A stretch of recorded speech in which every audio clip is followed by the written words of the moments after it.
Nuestro Padre, te agradecemos por la oportunidad que nos das para comenzar una nueva semana aquí en este lugar, para leer tu palabra, para analizarla, para fortalecer nuestra vida espiritual y en el conocimiento de tu palabra.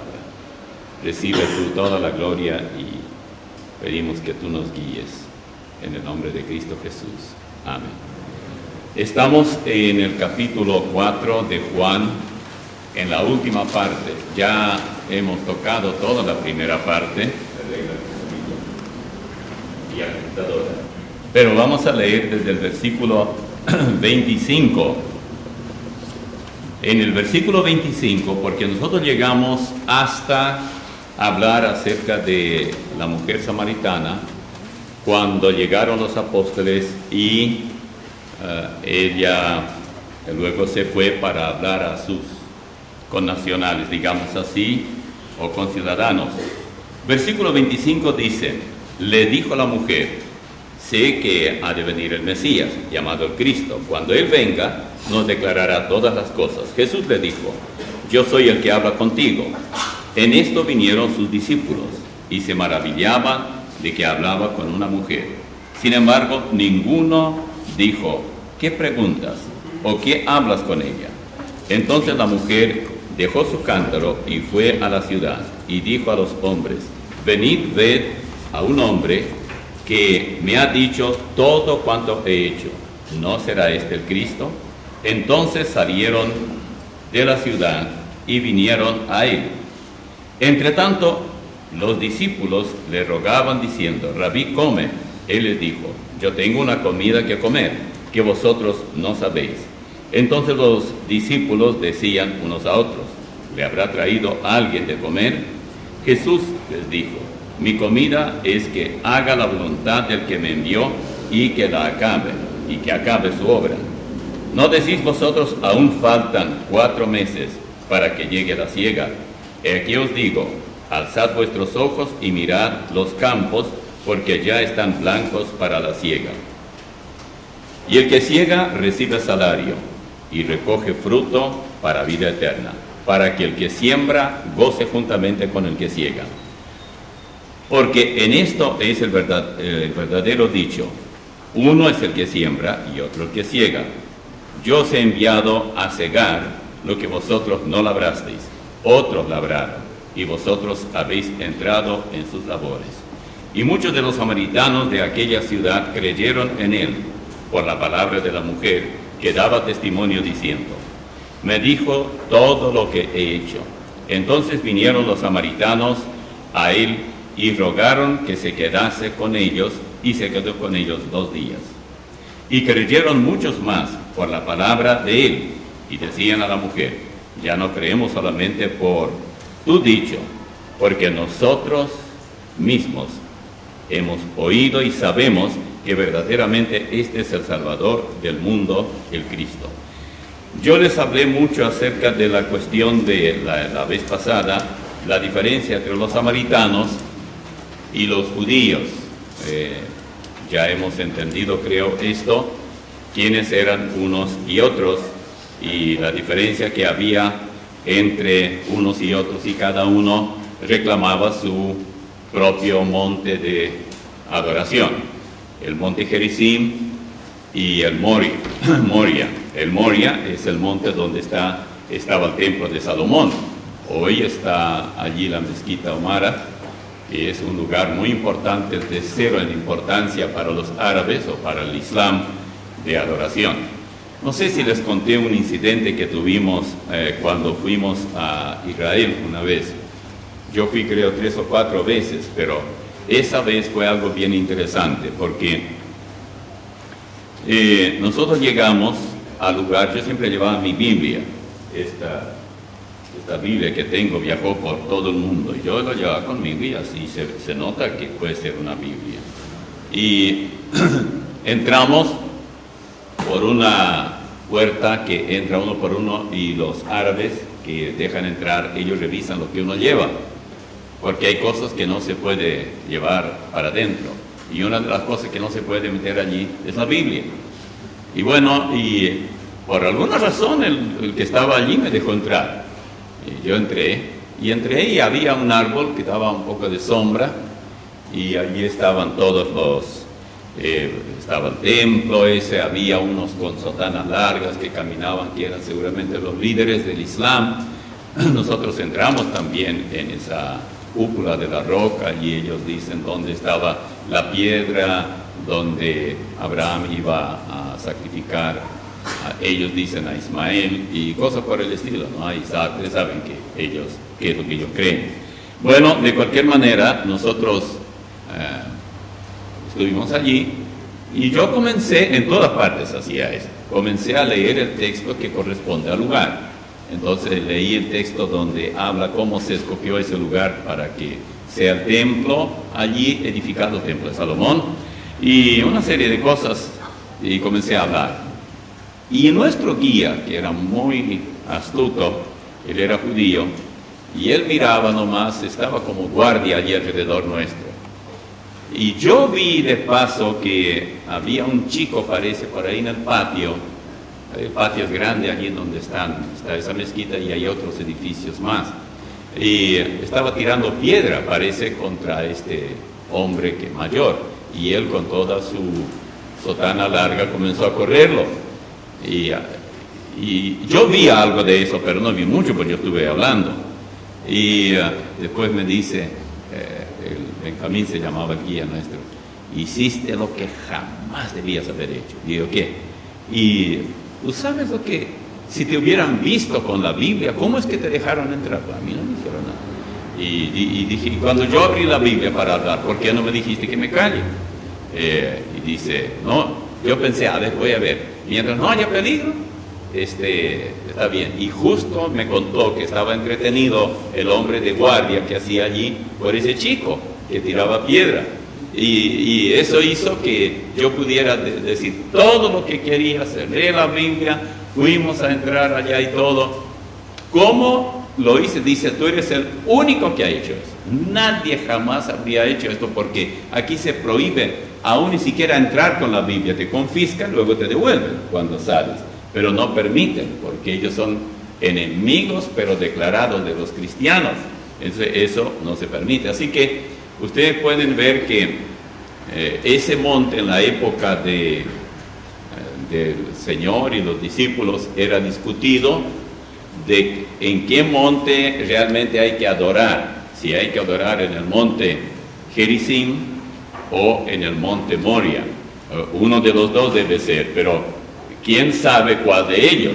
Entonces la gente ellos, los samaritanos, decían que es el monte Gerizim, y los judíos decían el Moria. Pero Jesús dijo, como ya vimos la vez pasada, en el versículo 21, por ejemplo, mujer, créeme que la hora viene cuando ni en este monte ni en Jerusalén adoraréis al Padre. Y sigue diciendo, vosotros adoráis lo que no sabéis, nosotros adoramos lo que sabemos, porque la salvación viene de los judíos.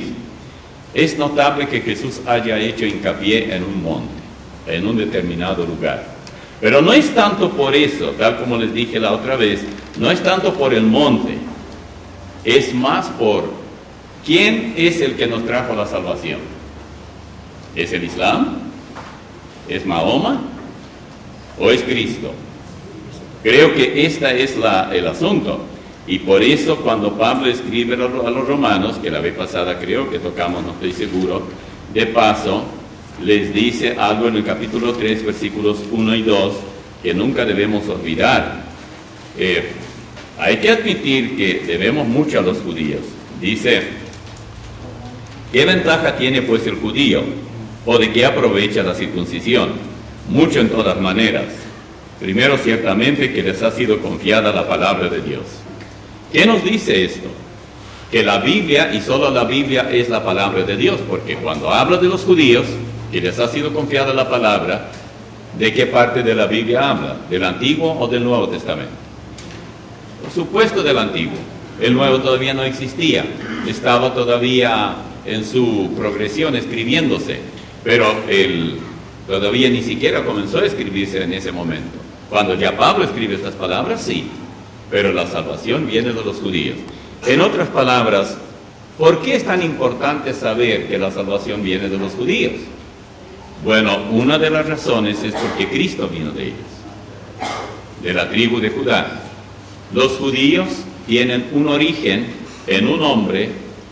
Solamente los judíos son una nación que fue específicamente, explícitamente escogida para un fin, y era para traernos al Mesías. A ver, piensen un poco en los japoneses, o en los asiáticos en general, o en los europeos, o en cualquier otro pueblo. ¿Quién de ellos puede decir, nuestra gente, mi gente, tiene su origen en tal persona? No hay. Nadie. Fue Abraham al que Dios escogió. Y la otra cosa que no sé si yo mencioné la vez pasada, pero es muy importante que se sepa. Ustedes cuando leen el libro de Génesis, cuando Dios promete a Abraham lo que le va a dar, dice que vaya a un lugar que Él le va a guiar. Sal de tu tierra y vete al lugar que yo te diré. Y Él va. Y lo lleva poco a poco hasta llegar a la tierra que luego se llamaba la tierra de Canaán. Es la misma tierra que hoy llamamos Palestina, aunque es incorrecto llamarlo Palestina, yo prefiero llamar Canaán, pero lo más correcto es la tierra de Israel. Abraham se fue hasta allá, y Dios le dijo, mira, toda esta tierra te la voy a dar, será tuya, de tu descendencia, y ustedes serán incontables como las estrellas del cielo. Bueno, todavía no se llegó exactamente a eso, pero ¿quién estuvo primero en esa tierra y quién dio a quién? El primero que estuvo fue Abraham, y Dios dijo, a ti te daré. Después de eso, esa tierra se pobló por diferentes tribus, que conocemos como cananeos, jebuseos, heveos, gergeseos y tantos eos. Hay muchos diferentes pueblos que había allí. Cuando llegaron los israelitas de Egipto, muchos años después, habían pasado mucho tiempo en Egipto, cuando llegaron y conquistaron esa tierra, ellos simplemente reconquistaron lo que era de ellos, porque fue dada a sus antepasados, Abraham, Isaac y Jacob.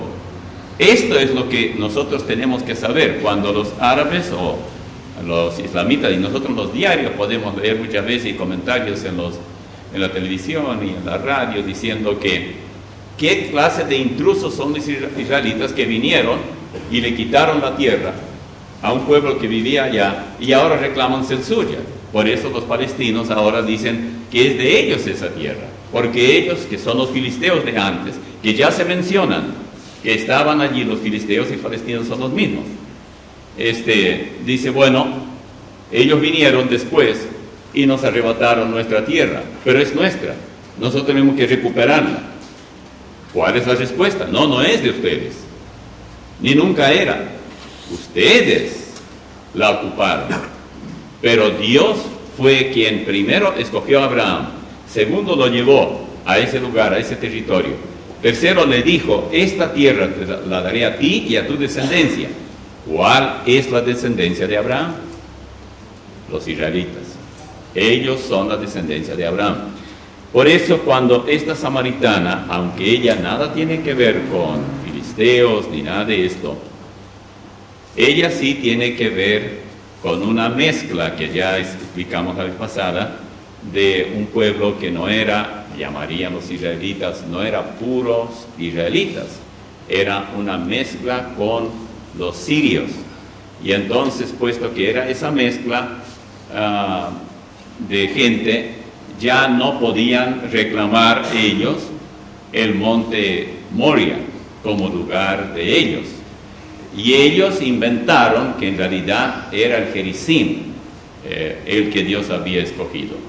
También dijimos algo acerca de cómo quedó ahora, dónde están los samaritanos. La mujer samaritana, esta parte lo que vamos a hacer, porque la parte más bien histórica hablamos, pero la parte espiritual hoy, o la aplicativa, o sea, de aplicar a nuestra propia vida. Pensemos, la mujer samaritana Era una mujer de muy poco testimonio bueno. No tenía buen testimonio. Si ustedes leen antes, se darán cuenta, cuando él le dice, ve y llama a tu marido, y ella dijo, no tengo marido, versículo 17, bien has dicho no tengo, porque 5 maridos has tenido y con el que vives ahora no es tu marido, es decir, vives ya acompañado, ya ni te casas más. No era la mejor persona, era una pecadora que todo el mundo la conocía como tal. Pero el hecho de que una mujer sea así no significa que no tiene, primero, el mismo derecho a la salvación, segundo, la misma inquietud espiritual. Siente lo mismo que siente cualquier otra persona. En realidad yo me fío mucho más de quienes vienen de ese mundo que de los que vienen como cristianos de cuna. Y siempre están en cuna, porque en el sentido espiritual y en el sentido doctrinal nunca salen de la cuna. O sea, la criatura en la cuna tiene que ser siempre alimentada con el biberón, cambiarle los pañales, etc. Hay hermanos que están espiritualmente en la misma situación. Nunca crecen porque no se alimentan de alimento sólido, no ahondizan, profundizan la palabra de Dios, y están siempre en esa situación. En cambio, una mujer como ella, cualquier pecador, hombre o mujer, en la calidad de ella, no, cuando, tal como dijo el Señor, el que mucho ha pecado, naturalmente al que mucho se perdona, mucho ama. Y es cierto eso. A quien más Dios perdonó y la persona es consciente, Él me perdonó tanto, esa persona quiere hacer más por Él. Aun si conociera ya el Evangelio en alguna forma y ha vivido una vida un poco desordenada, dice, yo no puedo continuar así. Y hay que ver cómo se dedica. Si usted ve a una persona muy consagrada, que realmente está sirviendo al Señor, no todos, pero muchos de ellos, lo hacen en respuesta a lo que Dios ha hecho por y para ellos. Ellos realmente están agradecidos al Señor. Nosotros, aunque no lo pensemos así, o por lo menos no lo digamos, yo ¿por qué tengo que amar tanto al Señor? No hice mucho mal a nadie. Yo soy bueno, yo tengo padres cristianos, yo desde chico era obediente a mis padres, yo desde chico fui a la escuela dominical, yo canté coritos y yo hice esto y aquello, y ahora me casé y vivo bien con mi familia y todo esto. Entonces esa gente no se siente motivada a agradecer. Y la mejor manera para agradecer al Señor por la salvación es servirle, y servirle fielmente. Si no le servimos, ¿qué creen ustedes? ¿Alguien puede ser neutral? ¿No servirle a Dios ni servir al diablo? No, si usted no le sirve al Señor, el diablo le da trabajo. Él tiene muchos atractivos y lo va a usar. Es una pena que no saquemos muchas veces esto, no hablemos de esto tanto como debiéramos de hablar. Lo que pasó después, apenas pudimos solamente de paso decir algo de esto. Noten ustedes lo que esta mujer hizo. Cuando ya ella se enteró de su situación, de su condición perdida, lo que hizo fue dejar el cántaro. ¿Qué había hecho ella? ¿Por qué había ido al pozo? A buscar agua. Por supuesto, agua física. Pero el Señor le dio agua espiritual. Y Él le dijo, yo te voy a dar agua que tú nunca más tendrás sed. Pero ella, como decíamos la vez pasada, a veces hablamos una cosa y el otro entiende otra. Nosotros hablamos de la parte espiritual y la persona interpreta materialmente. Entonces le dijo, bueno, si esta agua que tú tienes, dame, dijo la mujer. Así yo no voy a tener que venir aquí a buscarla. Pero Jesús no hablaba del agua física, pero ella sí había interpretado. Y aquí va algo para aquellos que evangelizan. Yo aplaudo mucho lo que hacen los jóvenes y tanto la señorita como los muchachos, como también los hermanos mayores, que llevan la palabra a otros. Pero no usen la terminología que nosotros usamos así, muy eclesiástica, porque la gente no entiende. Por ejemplo, muchas veces decimos, reciba a Cristo. Está bien, si hay tiempo para explicar, está muy bien. Pero si usted les dice, reciba a Cristo, por ejemplo, a un católico romano, ¿qué entiende él eso? A ver. ¿Cómo según él se recibe a Cristo? Por la hostia. Por la hostia. Entonces, no, si yo dirá, cada tanto yo le recibo, y algunos no dicen eso, dicen, yo todos los días le recibo. Ahora, ¿qué pasó aquí cuando la persona interpreta así? No hubo comunicación. Hubo un malentendido. Yo le hablaba de una cosa y la persona entendió otra cosa. Y ese es uno de los problemas que tenía esta mujer. Ella, en vez de interpretar espiritualmente, yo te daré agua, que no tendrás nunca más sed, y todo eso, él hablaba de la sed espiritual, de la inquietud espiritual, porque ella demostró que tenía inquietud espiritual. Comenzó a hablar de aspectos espirituales, fue ella. Cuando el Señor, ella le dijo, bueno, ¿y cómo es que tú, siendo judíos, pides agua a una mujer samaritana? Y ahí comenzó, ustedes los judíos dicen que hay que adorar en tal monte, y nosotros decimos en tal otro monte. Ella entró en el terreno espiritual. Pero hay que tener mucho cuidado. Si usted quiere decir reciba a Cristo, es bíblico. Usted sabe muy bien que en Juan 1:12 dice, a todos los que le recibieron, a los que creen en su nombre, les dio potestad de ser hechos hijos de Dios. Correcto, está perfectamente bien. Pero si usted va a decir eso, agregue la parte que sigue, a los que creen en su nombre. Recibir a Cristo es creer en Él como Salvador, todo suficiente y personal. Es decir, es mi Salvador, yo no necesito agregar ni obras, ni creer en alguien más, ni un ídolo para acercarme a Él. Yo tengo, entonces se le recibe a Él depositando la fe en Cristo. Y para eso no se necesita un Cristo crucificado o un crucifijo o algo así, sino simplemente en el Cristo eterno que está hoy a la diestra de Dios el Padre. Hay que ser bien claro. Muchas veces hablamos. La misma cosa cuando hablamos, por ejemplo, de que estamos muertos. Bueno, decimos, la persona está muerta. Y estamos hablando a muertos. Bueno, si no aclaramos de qué estamos hablando, vamos a tener un serio problema. Porque nosotros hablamos de la muerte espiritual y la persona entiende la muerte física. Ambos son muertes. Pero nadie habla cadáveres. Pero a los muertos espirituales hablamos, porque su sistema físico funciona. Su mente, sus oídos, él puede escuchar, él puede pensar, él puede decidir. Pero no es un cadáver. Entonces la gente, cuando nosotros hablamos con ellos, hace lo mismo que hizo esta mujer samaritana, porque no somos lo suficientemente claros para comunicarnos. Por eso tenemos que ver eso. Sin embargo, con todo esto que no era lo mejor para ella, ¿qué creen ustedes? Tengan la Biblia abierta en el capítulo 4, versículo 27. En esto vinieron sus discípulos y se maravillaron de que hablaba con una mujer. Sin embargo, ninguno le dijo, ¿qué preguntas o qué hablas con ella? ¿Por qué ellos se maravillaron que él hablaba con ella? ¿Porque eran qué? Y yo creo, la hermana dice, porque era samaritana. Yo creo que esta fue realmente una de las razones principales. No necesariamente porque era mujer, sino porque era samaritana. Y ellos sabían, los apóstoles, que ella era samaritana, porque ese pozo estaba justamente ahí en Samaria, por donde él pasaba. Y entonces ellos pensaron, ¿cómo es que él está hablando con ella? Porque los samaritanos y los judíos no se trataban entre sí. Y él era judío.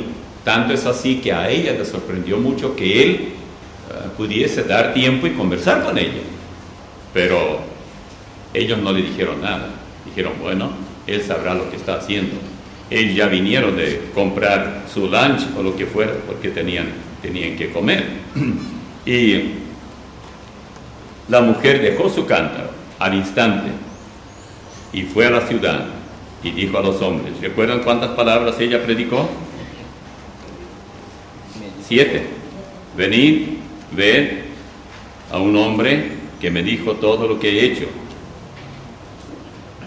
7 palabras. 1, 2, 3, 4, 5, 6, 7. Aquí tenemos más. 8, 9, 10, 11, 12, 13. Todo un sermón. ¿Tenía éxito? Nosotros a veces buscamos a un predicador de fama, que tenga mucha fama, y decimos, la gente va a venir y todo eso. Bueno, ¿qué resultado le dio a ella? ¿Notaron ustedes? Ella solamente eso dijo. ¿De qué estaba hablando ella? Por supuesto que ella se refirió a él, que hay un hombre allí que me dijo todo lo que yo he hecho. ¿Cuál era la parte que más le impresionó? Había una parte que la gente no sabía. Por lo menos una. Tal vez más, pero por lo menos una. Claro, nadie probablemente sabía que la mujer con la que ella vivía, el hombre con quien ella vivía, no era su marido. Era un acoplado. Ahí estaba. Aquí no cabe el sombrero pero no sé cómo le dicen. Pero ella sí que era muy cotizada, parece. Y entonces él le reveló, así como a la palma de la mano, y le dijo, está bien lo que dices. Con los 5 te casaste, y con el que estás ahora vives en concubinato. Entonces ella dijo, eso solamente un profeta puede saber. Es decir, tú no eres un hombre cualquiera, un judío más. Si ella hubiera sabido que ella está frente al creador de los mares, de los ríos, de todo el universo, de todo el cosmos, todo del hombre, de todo lo que vemos y no vemos, ella no sabía que estaba frente a él. ¿Se dan cuenta hasta dónde nuestro creador se humilló para llegar hasta lo más bajo y habló con una mujer que nadie le prestaba atención, y menos un judío? Por su vida, por ser samaritana y por la vida que llevaba, por lo inmoral que era desde el punto de vista de ellos. Pero Jesús dijo, yo he venido a buscar y a salvar lo que se había perdido, y ella no estaba perdida, no necesitaba salvación. ¿Con cuánta frecuencia nosotros tenemos un cierto tipo de reparo, no queremos hablar fácilmente a una persona que ya decimos, no, este ya hay que descartarlo, este no va a creer? Sí que Dios puede tocar su corazón. Y ella al instante, no fue a ningún seminario, a ningún instituto a estudiar, no leyó nunca la Biblia, nada. Solamente fue cambiada. ¿En qué momento? Yo no sé. Pero cuando Él le dijo todo lo que ella era, obviamente ella cambió. Porque en lugar de llevar agua, tanto es así que dejó el cántaro, dejó todos sus menesteres materiales, porque lo espiritual tomó el primer lugar. Y rápidamente enseguida fue a la ciudad y comenzó a hablar. Y casi seguro que entre aquellos a quienes habló también a sus ex maridos. ¿Y quién mejor que ella? Y digan ustedes, ¿creen ustedes que ellos, los ex maridos, creerían lo que ella dice? Bueno, tal vez les sería difícil, pero ocurrió un verdadero avivamiento, un verdadero despertar espiritual en Samaria. En realidad esta fue aparentemente la primera vez que llegó el Evangelio allí, por medio de una mujer, porque luego tenemos en Hechos 8, por ejemplo, si ustedes quieren ver, allí ya, claro, la cosa ya cambia, ya van a Samaria, ya se predica el Evangelio. Dice en el versículo 14 de Hechos 8, cuando los apóstoles que estaban en Jerusalén oyeron que Samaria había recibido la palabra de Dios, enviaron allá a Pedro y a Juan, los cuales, habiendo venido, oraron por ellos para que recibiesen el Espíritu Santo, porque aún no había descendido sobre ninguno de ellos, sino que solamente había sido bautizados en el nombre de Jesús. Entonces les impusieron las manos y recibían el Espíritu Santo. Cuando vio Simón, bueno, ahí ya habla de él, pero lo interesante es que hubo mucho éxito en Samaria. Yo sé que algunos de ustedes dicen, bueno, y eso de poner las manos para que reciban el Espíritu Santo, y hay también algunos cristianos hoy que dicen que solamente hay que bautizar en el nombre de Jesús y todo esto. Yo lo veo muy claro, yo no tengo problema para entender esto. ¿Saben qué tenemos que aprender a hacer cuando hay textos que nos parecen complicados o contradictorios? Eso es malo. Si nosotros encontramos un texto que parece que se contradice con otro, entonces la Biblia ya no es la palabra de Dios. En primer lugar, tocando solamente estos textos que recién leí cuando Felipe fue a Samaria y otros ahí fueron después, ellos encontraron a esos que habían sido bautizados en el nombre de Jesús. ¿Recuerdan ustedes? Dice en el versículo, porque aún no habían descendido sobre ninguno de ellos, sino que solamente habían sido bautizados en el nombre de Jesús. ¿Se dan cuenta que la persona que fue bautizada solamente en el nombre de Jesús es porque todavía no ha sido salva? Los que eran bautizados allá, solamente en el nombre de Jesús. Hoy existen también grupos que uno diría, bueno, en el nombre de Jesús está incluido también el Padre y el Espíritu Santo. Pero si por alguna razón uno se empecina y comienza a insistir en que tenemos que bautizar solamente en el nombre de Jesús, es porque descarta al Espíritu Santo. No tiene mucho problema con el Padre, pero sí con el Espíritu Santo. Entonces, hay mucha gente, incluso los que se llaman cristianos, que en realidad no creen que el Espíritu Santo es una persona, que es coigual con Dios. Ellos no creen eso. Entonces ellos omiten, pero esta es la razón, porque entonces les imponían las manos y recibían el Espíritu Santo. Hay muchos que dicen, ¿por qué hoy no se imponen las manos para recibir el Espíritu Santo? Bueno, hay algunos que lo hacen, pero nadie recibe el Espíritu Santo por imposición de manos. La imposición de manos, ya que estamos en este texto, tiene que ver directamente con nuestro acuerdo. Por ejemplo, hay un pastor que va a asumir el pastorado en una iglesia. Entonces hay lo que se llama la ordenación del pastor para el pastorado. Algunas iglesias tienen la costumbre, especialmente los bautistas, yo no estoy diciendo que está mal, ellos tienen un concilio que se encarga de examinar al potencial pastor. Conversan con él y averiguan cuál es su doctrina, una serie de cosas. Yo pasé por eso, y que yo entiendo eso. Y entonces después hay un secretario, toma nota, acuerdan que el hermano tal será ordenado para el pastorado. Le comunican a la iglesia que lo encontraron apto. Entonces la iglesia luego acepta y se fija un día, una noche, tal vez, un sábado, y hay una reunión de la iglesia y la imposición de manos donde participan los pastores de otras iglesias, probablemente diáconos de la misma iglesia, etc. Y le imponen las manos y oran por él. Con los años, estudiando la palabra de Dios, me he dado cuenta que la imposición de manos no es otra cosa que estoy de acuerdo. A nombre de la iglesia, ese grupo de hermanos está de acuerdo que ese hermano, con que él asuma el pastorado. Toda la iglesia no le va a imponer las manos, pero ese grupo está en representación de la iglesia y ellos le dan, como dice el apóstol Pablo en otro lugar, dieron la diestra. Es decir, cuando una persona le saluda a la otra es porque está en buena relación con esa persona. Pero si usted está enojado con alguien, ¿le gusta saludar a esa persona? No, usted trata de evitar de alguna manera para esconder la mano como que, o algo así como que no lo vio. Pero cuando usted está ahí más, cuando hay mayor amistad y todo, con más razón usted la saluda. La imposición de manos es simplemente, estamos de acuerdo contigo. Ustedes, ahora por ejemplo, los samaritanos, ya aquí en capítulo 8, eran hermanos en la fe y ellos recibieron el Espíritu Santo. Ellos no sabían nada del Espíritu Santo. Eso no se debe practicar ahora. La imposición de manos sí, pero no para recibir el Espíritu Santo.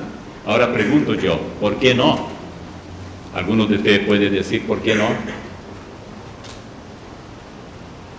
Nadie sabe por qué no tenemos que hacer ninguna ceremonia para que alguien reciba el Espíritu Santo. Porque uno recibe en el momento de creer. en el momento de nunca olviden lo de Efesios 1. Ese es el texto que yo quiero que ustedes lo tengan cerca, siempre a mano. Efesios 1, porque aquí tenemos claramente expuesta la cuestión del Espíritu Santo.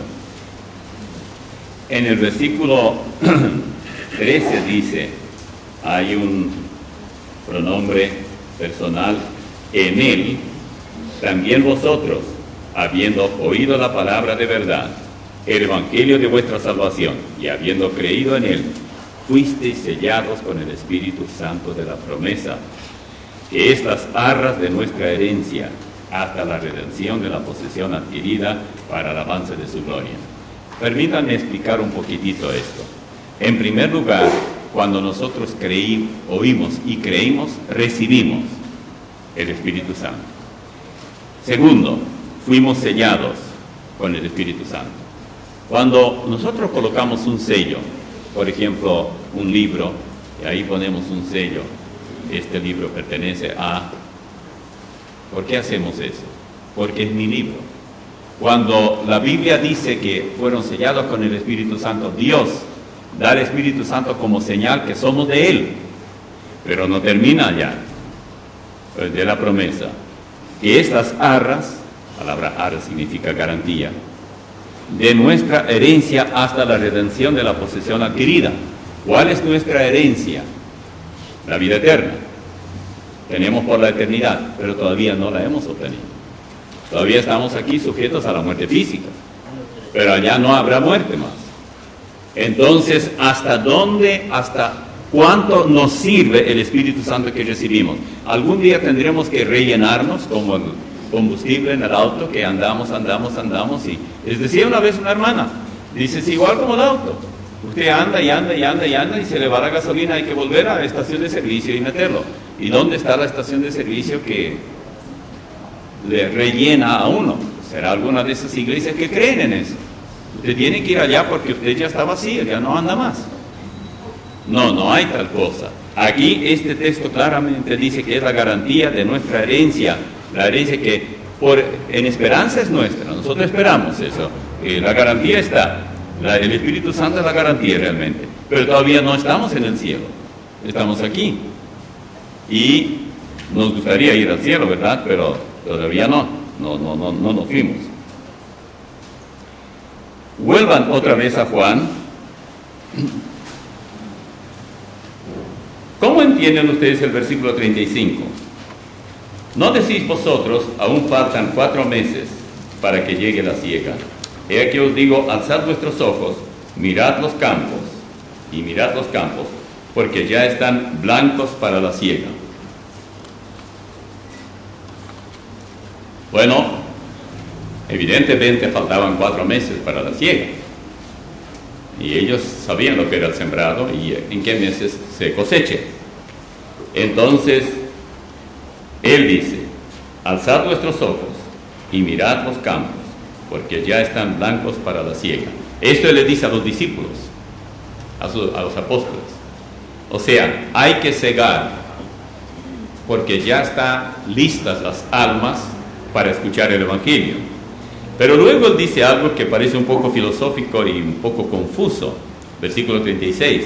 Y el que ciega recibe salario y recoge fruto para vida eterna, para que el que siembra goce juntamente con el que ciega. Ustedes saben que han habido misioneros que fueron a algunos lugares, especialmente a África. Estaban 20 años allí, no ganaron a una persona. Fue otro y a los pocos meses ya tenía una gran congregación. Se cumplió esto. ¿Ven ustedes? Él no tenía cosecha. El que ciega recibe salario y recoge fruto para vida eterna, para que el que siembra goce juntamente con el que ciega. El primero fue y sembró y volvió. Y vino otro. Él habló la palabra. Él proclamó el Evangelio. Él dijo a la gente acerca de la salvación por medio de Cristo. Y naturalmente la gente no respondía. Él tal vez no sabía por qué. Y probablemente se frustró tanto que dijo, yo no sirvo para ser misionero. Pero eso no era cierto. Él predicó la palabra y puede estar seguro que hizo bien el trabajo. Vino otro y tuvo la ciega. La gente respondió. En este sentido, cegar, aunque en otros aspectos también se usa, es ver a las almas que vienen a Cristo. Para aquellos de ustedes que acostumbran a hablar a otros de Cristo, bueno, no todos lo hacen, pero hay muy especialmente jóvenes que sí lo hacen. Acuérdense de una cosa: ustedes o nosotros los cristianos no somos nadie para decir cuándo habrá respuesta y cuál será la respuesta. A veces la respuesta es nula, otras veces la respuesta es inmediata, otras veces hay que esperar unos pocos días, pero la respuesta vendrá. Y otras veces la respuesta viene con otra persona. Alguien va y le habla, le entrega un tratado y luego otra persona responde. Yo no sé quién entregó un tratado de urgente a un oficial de la caminera allá en Florida. Alguien entregó.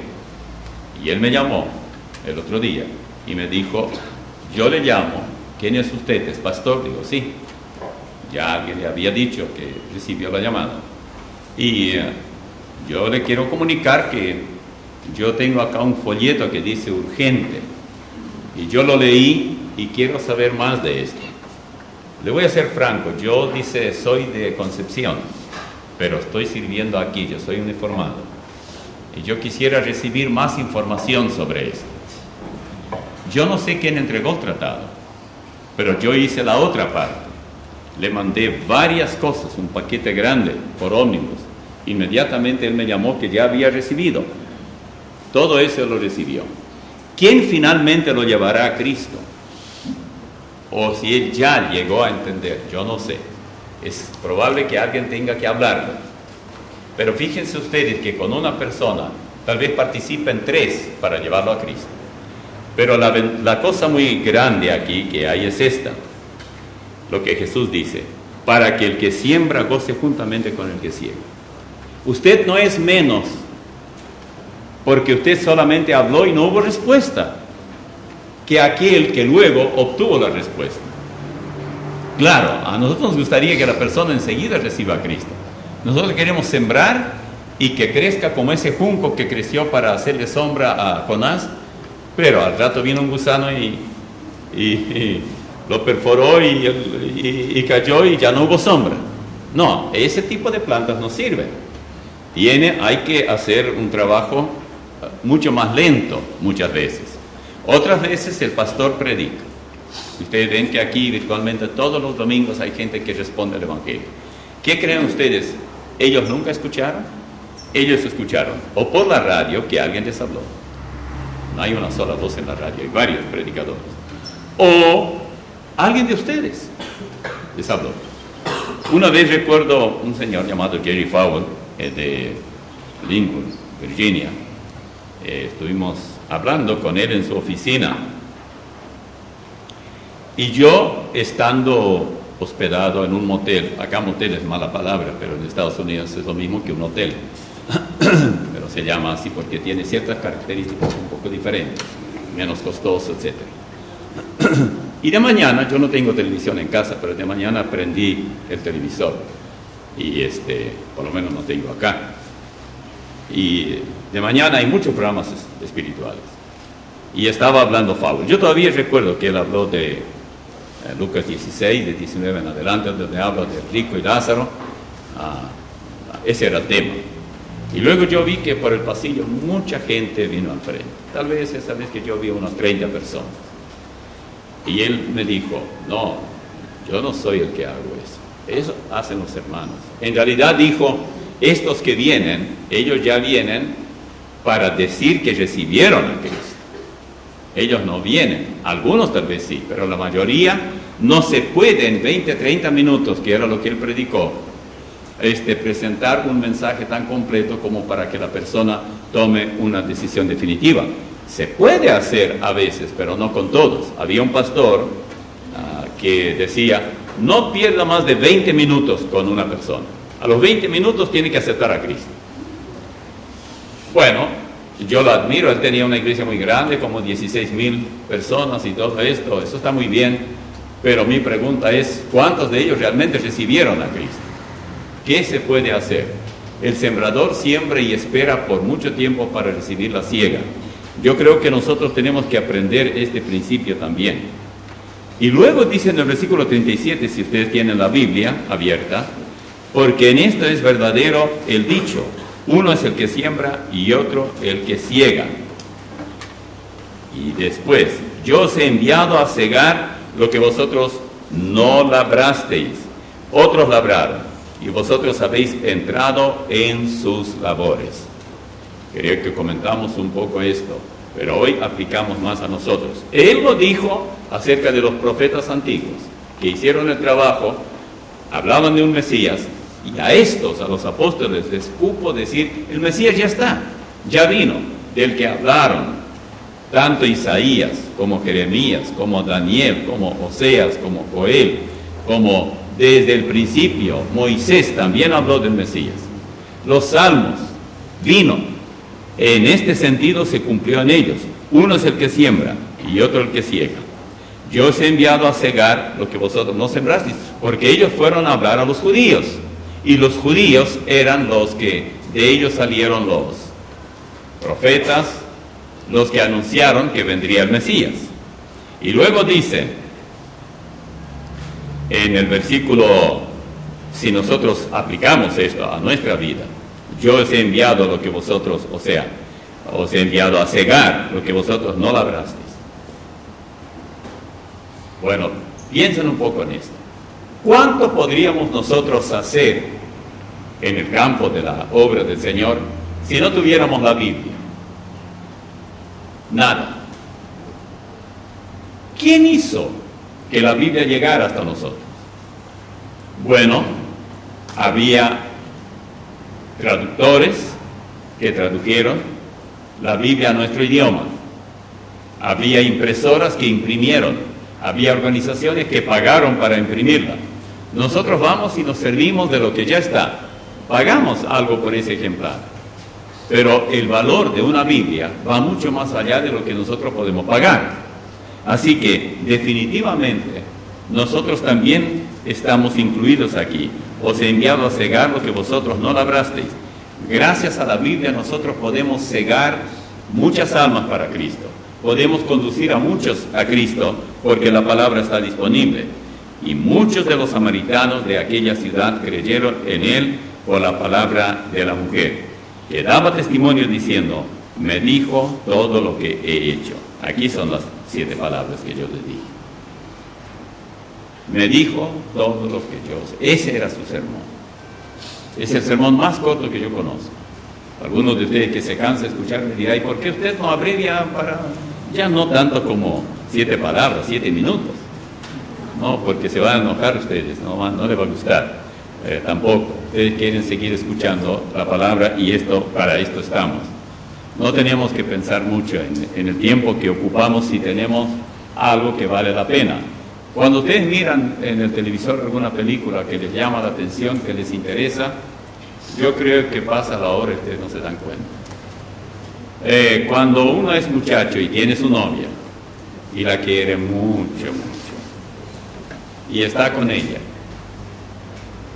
por eso dicen que el factor tiempo es relativo, no hay tal cosa como tiempo, porque dice depende. Si usted espera el tren, dijo alguien, y el tren tiene que llegar a las 8 de la mañana y no llega hasta las 8:10, es largo ese 10 minutos, mucho tiempo. Pero si usted está con su querida ahí, la futura esposa, y usted cree que, bueno, usted comenzó a hablar con ella a las 8 y a las 8:30 tiene que ir a la casa, ya son las 10:30, usted dice, no puede ser, mi reloj no anda. El tiempo es relativo. No hay tal cosa como tiempo, ni siquiera para nosotros, porque depende cuál es su circunstancia. También ocurre lo mismo con los predicadores. Yo recuerdo hace muchos años, había aquí un pastor que se llamaba don Pedro Ruiz Díaz. No sé cuántos de ustedes lo conocieron. Él fue el que me casó bien. Y ahora estoy casado. Ese hombre tenía una habilidad. Él no era un orador de esos así que tronantes. Él hablaba suave, pero lo que él decía, y de repente cambiaba al guaraní, que como yo entiendo tanto, me gustaba también eso, y seguía. La gente respondía, era increíble, y él hablaba mucho tiempo, fácilmente más de una hora. Bueno, tal vez él no tenía, qué sé yo, mucha hermenéutica o muy clara, o tampoco homilética, y no seguía muy bien los puntos, pero él tenía una experiencia increíble en la palabra de Dios y en la vida de oración. Y para colmo no tenía una familia que le apoyara mucho. Con todo, era un hombre tan consagrado, y yo nunca lo olvido. Y otra persona a quien escuché también de la misma manera es Dave Hunt, ese que escribió tantos libros. Él sale y habla, y a mí me tocó interpretarlo, y yo voy y veo que él no tiene ningún bosquejo. Una vez estuvimos aquí en Bellavista, y yo le pregunté, ¿cuál es su tema? No sé. Dijo, no sé. Él sale y comienza a hablar y recién sabe cuál va a ser el tema. Pero eso no quiere decir que él sea descuidado o algo así. Este hombre realmente tiene un conocimiento tal, que tiene prácticamente la Biblia metida en su cerebro. Cuando usted escucha a predicadores de ese tipo, yo no digo que yo soy uno de ellos, pero los hay, usted no se cansa. Usted va a seguir escuchando y escuchando y escuchando porque es algo que usted quiere. Yo recuerdo cuando estuvimos en la onda corta y comenzaron a decirme algunos, ¿por qué no hacemos un formato de 10 minutos? 10 minutos hablar y a los 10 minutos música o algo así. Otros 10 minutos, porque la gente no escucha mucho tiempo. No, le dije. Ustedes no viajan ni no saben lo que es la onda corta. Una vez que la persona capta la onda corta, hay que tener mucho cuidado, porque por la sola vibración del receptor se pierde la frecuencia, la onda. Se pierde fácilmente, por la sola vibración, porque es cuestión de milímetro. Usted mueve y tiene buena sintonía. Apenas un poquito se mueve, ya está. Entonces la persona no quiere trabajar tanto para ubicar la onda corta, que le hable 10 minutos. Claro, una persona que no está necesariamente pensando con la mentalidad de Estados Unidos es una cosa, pero otra cosa muy distinta es ir y ver que hay gente hambrienta de la palabra.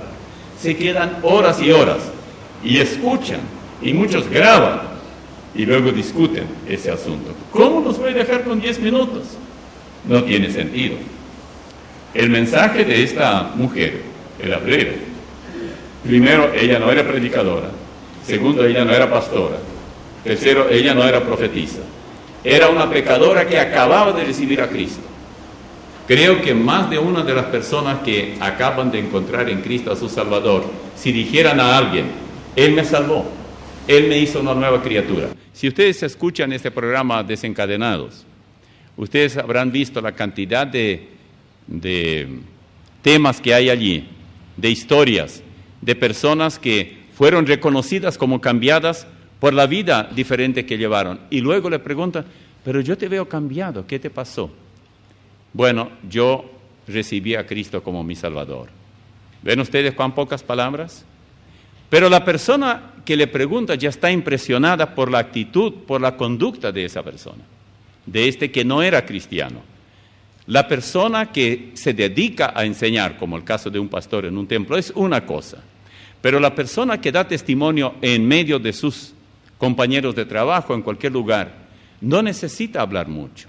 A veces es necesario, hay que sentarse y conversar, porque la persona que pregunta ya está vinculada o estaba vinculada con que fui a ver a tales y cuales, y comienza a enumerar lo que nosotros entendemos por algunas denominaciones y algunas sectas. Y entonces se encontró con que aquí hacían esto y en el otro lugar aquello y en otro esto, y que saltaban y que brincaban y que no se gritaban, y yo me asusté y huí de allí. Bueno, en ese caso hay que sentarse y conversar un poco. Pero cuando la persona no fue contaminada con eso, ¿saben una cosa? Uno de los detalles que nosotros no tenemos tenemos problemas, pero no los problemas que tienen muchas otras iglesias, es que acá vino gente nueva, no contaminada con otras cosas, Y los que vinieron de otras iglesias no necesariamente están haciendo nada raro, porque buscaron un lugar donde se presenta la sana doctrina. Y terminando esto, dice en el versículo 41, y creyeron muchos más por la palabra de él. Y luego ya le decían a la mujer, ya no necesitamos que nos prediques. Nosotros mismos nos hemos dado cuenta. Fíjense en este detalle. ¿A quién guió ella a esa gente? ¿A quién los guió? A Cristo. Directamente a Cristo. Por eso ellos ya decían, ya no creemos, no necesitamos de tus sermones. Vamos directamente a la fuente. Este es otro elemento fundamental en la clara predicación. Hacer que la persona entienda que tiene que ir a Cristo y no a tal o cual iglesia, unirse a tal o cual religión, hacer tales o cuales obras, sino que debe ir a Cristo. Y tenemos que dar gracias a Dios porque todavía hoy existen tanto mujeres como hombres que tienen esa habilidad de llevar a otros al conocimiento del Señor. Oremos. Padre, te agradecemos por tu palabra, en el nombre de Cristo Jesús. Amén.